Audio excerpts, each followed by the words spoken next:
So mindfulness goes back to what we talked about in the beginning, and that's the ability to manage your own thoughts. The world is literally in a battle for your mind and your attention. I can't think of a time there's ever been where our attention has been so sought after as much as it is today.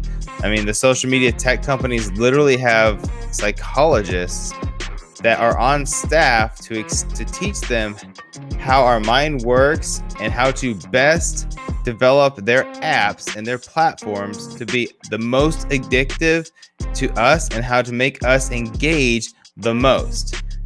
These are hired professionals, and that's all their job is to do, is to make you addicted to their network, to their app, to whatever software that they're developing. So when they come out with their next update, you can be darn sure that that's gone through a process of how is this going to make them engage in our environment the most. So remember that. I was thinking about this earlier today. I thought some of us are just as bad as like my dog, right? There's certain things you do with the dog and it always reacts a certain way. Well, we do the same thing. And I know we talk about phones all the time, but that's the most connected thing we have to us, and that's our cell phone. How often do we does it ding, and then we go check it, and then we'll put it down, and then it'll ding again for a notification. We'll go back and check it, right? Our energy seems like it's always geared towards our social media presence, getting likes, getting followers, all those things. People literally go on trips just to take Instagram photos and put it on their social media app. I mean, come on. They go on a trip to enjoy it with people, like the ones that actually care about you. Just understand, your followers don't really care about you. I'm sure they like you.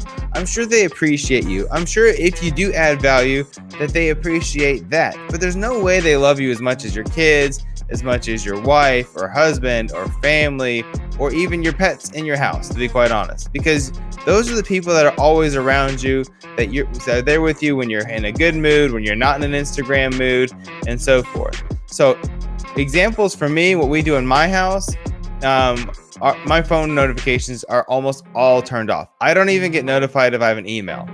So there's very few things that notify me. I'll get notified on if I get notified on a new app, it's because I haven't turned it off yet. But for the most part, everything is turned off. There's a very few things that will notify me outside of a text message or a phone call. So I don't even get, like as I said, email notifications. That's for me. Mainly because I got so tired of just reacting to my phone all the time. And I knew for me, being someone who wants to be in my world the most productive as I could possibly ever be, to me that means, an email came in, respond immediately, so I'm always on top of it. But it was driving me crazy. And I think it was probably driving my wife crazy too. She didn't say that because she's amazing, but I could sense it. Also, one thing we have at home, and we've actually kind of being transparent gotten off of this a little bit, I think we're getting ready to put that back into play, is have a phone station. We have a phone station right by my front door. I have a spot where our keys go. I put my wallet there, so you're not looking around for everything. John Maxwell says you spend too much time looking for things you've lost. And so there's things we do, like put your keys right at the door. How many of y'all are looking for your keys all the time? So it's a habit. But it also has a slot for our cell phones. And we can put our phone up there and leave it there. Can I hear it when it rings? Yes. Can I hear it when someone texts me? Sometimes not. But that keeps that away from me and puts my attention with my wife and my kids and reading or anything that's more important.